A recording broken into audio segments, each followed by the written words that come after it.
Hey Brew Tubers, happy Homebrew Wednesday. It's gonna be another long one, I think, or I know. So first, we're gonna crack into my porter, which I haven't tried on camera yet. It was bottled on March 27th, so a little over a month in the bottle. When I first tried it, I wasn't a huge fan of it. I felt that it had changed a lot, considerably between how it tasted when I was bottling and had a little extra, and when I first tried it out of the bottle. So now that it's been maturing for over a month and it's been a good amount of weeks since I actually tried it, because I tried it about the 2-week mark, so it's been like 2.5, 3 weeks, closer to 3 weeks since I actually tried it. So let's see. I found these carb tabs from Northern Brewer. I don't know who makes them for Northern Brewer, but they provide a lot of carbonation, but not much head retention. So off the aroma, it's definitely way too cold. So maybe when I come back to the wrap up, I'll give you my final thoughts. But so it's definitely smelling better, more fruity and chocolatey now that it's been in the bottle for longer. So I'm glad I have 4 more bottles of this, but it's definitely, like I said, too cold. So let me take a quick sip of it, tell you my initial thoughts, and then I'll tell you what footage I'm shooting you off to. Cheers.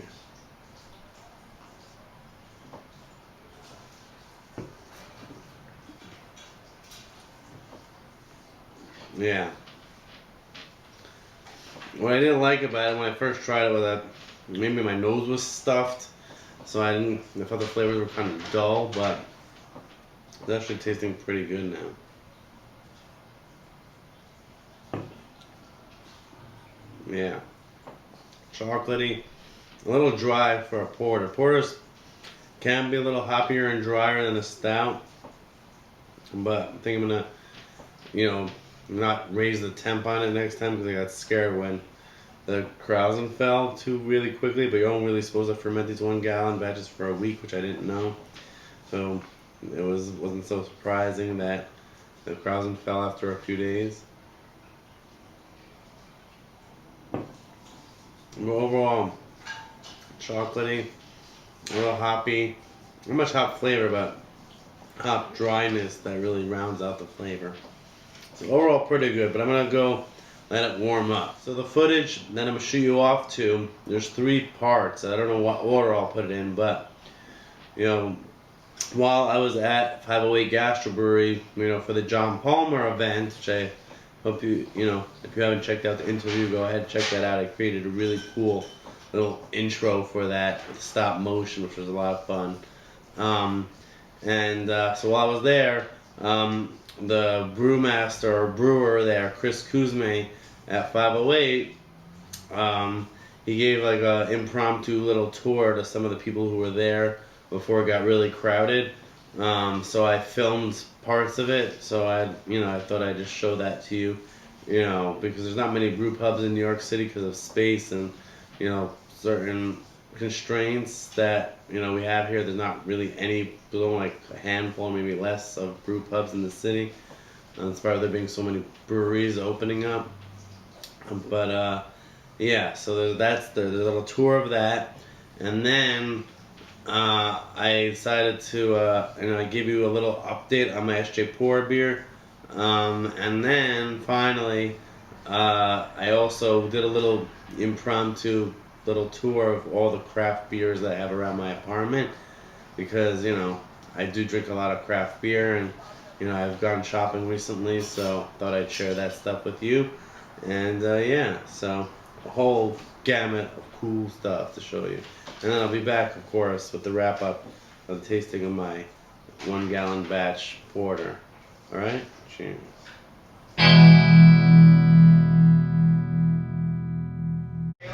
Hot liquor tank, a mash tun, and a bowl. So And it's a HERM system, so it's a heat exchange recirculation mash system. So I don't have any heat elements in the mash tun, but I do have heat elements in the hot liquor tank. And everybody here brews something. But so I've got 3 heat elements in my mash tun that are hooked up to in the hot liquor tank that are hooked up to this Ranco, so I can set it to a certain temperature. I've got nothing in here, so during my mash, I'm constantly recirculating it through this coil in the middle of this barbed wire and going back to the top. And this is my first time ever dealing with that here. And at first I was like, okay, what's going on with that? I wasn't sure what it was like that, but it's so awesome because in the beginning it comes out really cloudy, but by the time I'm sending stuff over to the kettle, man, it's crystal clear before I fuck it up the tops and hot break and everything else. So it was great. And it was really cool, and I got the hang of it pretty fast. It was pretty cool. I actually really like the system. Though I also really like bagging. And then I've got hot heat elements in here that are just like on and off. I gotta clean the kettle, but it's pretty hit as far as an electric system. Man, it's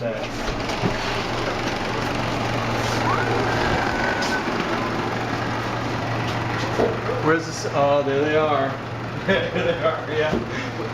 So this room didn't go this deep. No, it didn't. So when you were here in Bruin, when I took this over, John, it was the room was just to where that the wall used to be. Yeah. And there were 7 of these plastic guys before I ended up getting these stainless steel put in. You can fit in.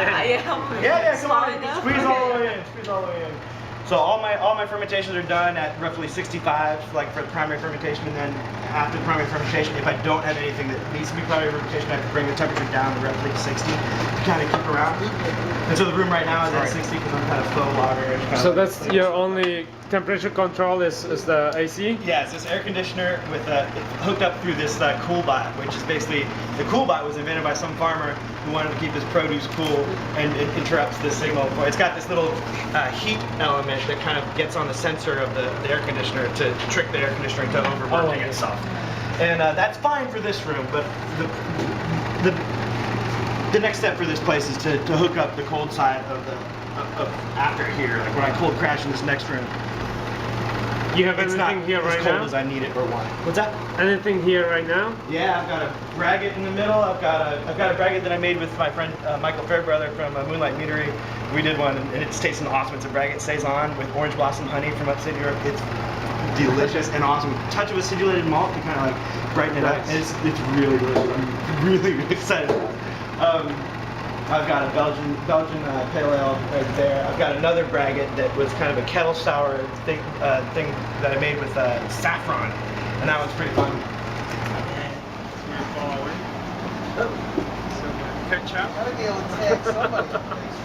And so the final stage is to kind of cold crash in this room that I've faux insulated. You know, when I took over, didn't even have this. This is supposed to be a cold box. It's a faux cold box.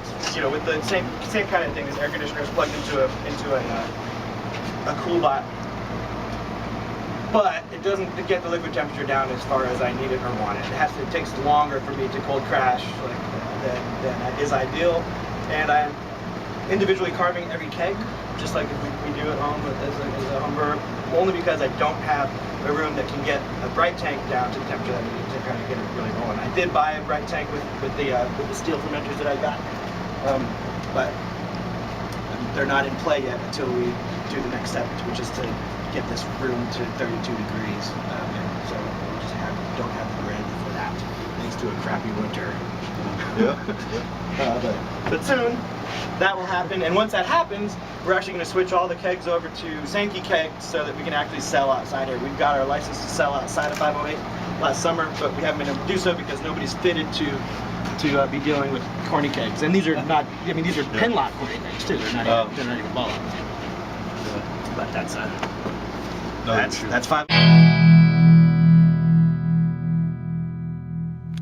Alright guys, so I don't want to speak so loud. Alright guys, so I just wanted to give you a quick overview of all the craft beer that I have, because you guys know what beers I've brewed, so I'm not going to show you all the beer bottled homebrew.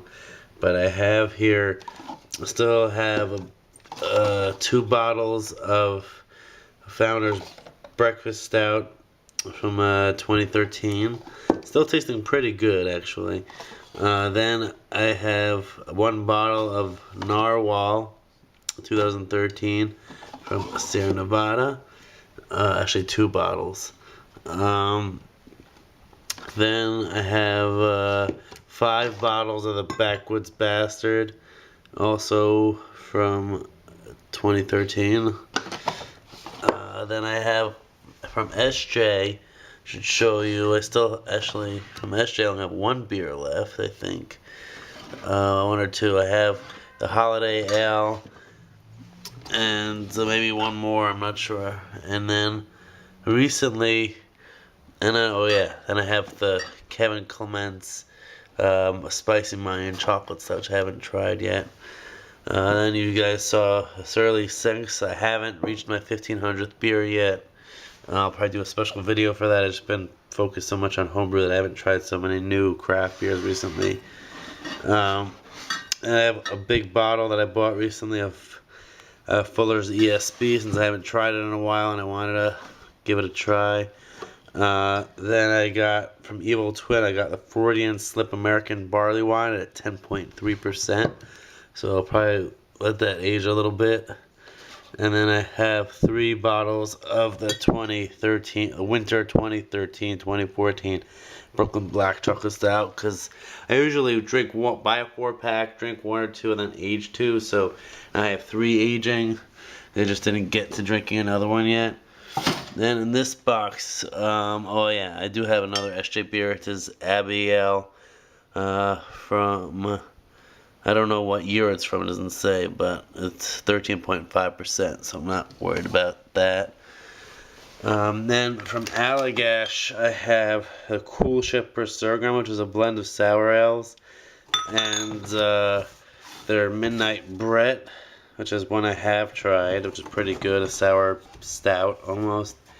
Then I still have a bunch of Bourbon County. I have like 3 or 4 bottles of the barley wine, a bunch of the regular, and a bunch of the 3 or 4 bottles of coffee left,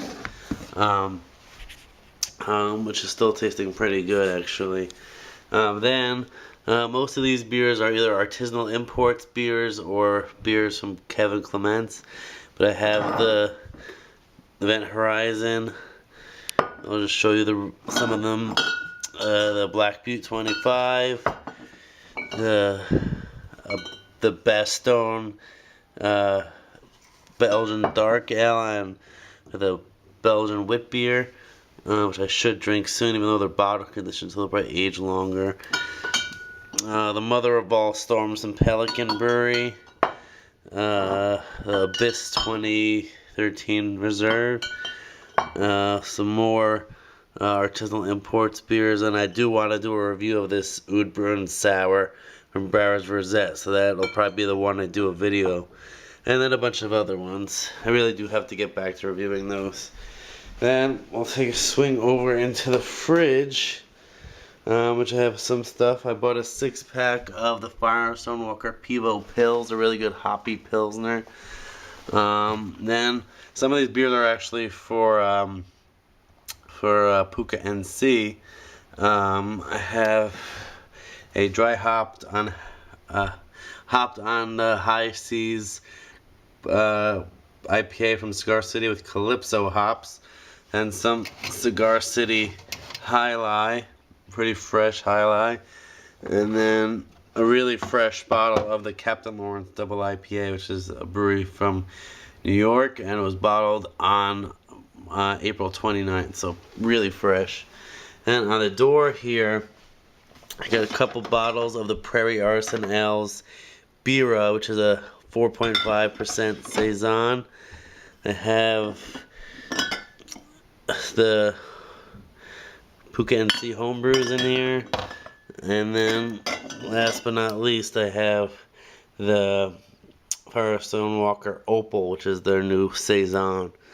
So I'm really looking forward to those, and yeah, so let's get back to our regular Homebrew Wednesday programming. It is time. It is time to brew your best beer. Hey Brew Tubers, happy Homebrew Wednesday. So I haven't started dry hopping my SJ Pour beer yet. It's been in the fermenter for about a week and a half.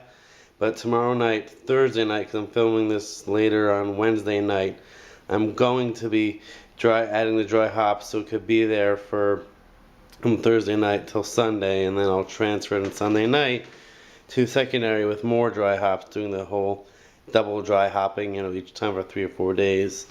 So here it is.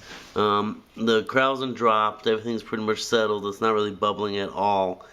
But I did raise the temperature, and then this past Friday, after it had been in the fermenter in the primary for 5 days, I did take a temperature reading. It was already went from 1077-ish to 1023, so it was pretty much done after 5 days. I wanted to get down to 1020, but I'll tell you why in a few minutes.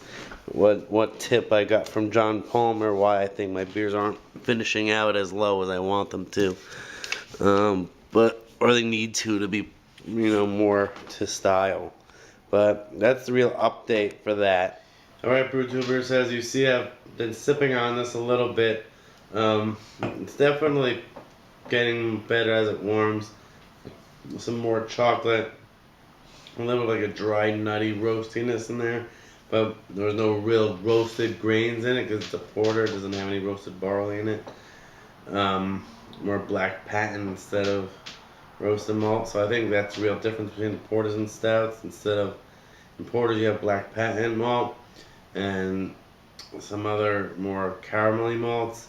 And in the stout you would have more focused on the chocolate malt and the roasted malt. So, but as I sip it, there are some slight off flavors in there. But my brewing practices with this, with this 2 1-gallon batches weren't perfect. It was my first time ever brewing an all grain 1-gallon batch. Plus I used the muslin bags, which aren't the easiest thing to deal with. Plus I mashed for too long for this amount of grain. There's all these factors based on it being my first time brewing this, amount of all grain beer. But for next time, I think I will do another 1-gallon batch of this, even though I like it better than the ESB. I think what I've learned that some people grind their grains for a brew in a bag finer, so I would do that and use the better grain bags I got from Northern Brewer, the smaller size grain bags, but not muslin, so it'll be better. And then I'm going to keep the temperature lower because I'm still going to use SO4. Keep the temperature lower the whole time so it won't have as much, there's a slightly stressed yeast flavor and a little of those English yeast esters. So it didn't finish as clean as I wanted it to. So I don't know. Maybe I'll do a 2-gallon batch and ferment one with SO5, an American ale strain, and one with SO4, but keep them both at the same temperature, and then keep the fermentation chamber at the same temperature, so that I can see which one comes out better, and then we'll go from there based on when I want to make a full scale American porter recipe with whatever, either with an American yeast or an English yeast, because I do like the idea of, playing both, where the style came from, which is England, and where it's come to over time in America. So there's definitely some chocolate in there. There's definitely a lot of redeemable flavors in there that I'm really liking. So I'm definitely gonna brew it again and see what happens. But that'll do it for this week's Homebrew Wednesday. I hope I can edit it down to as short as possible.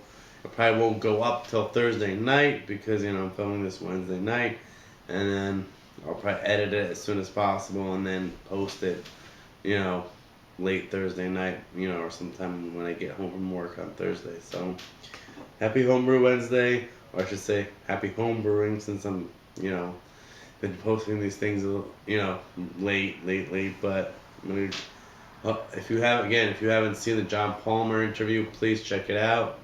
It was great to meet him, an honor to have him try my triple, and yes, he did like it. Gave me some good critique on it.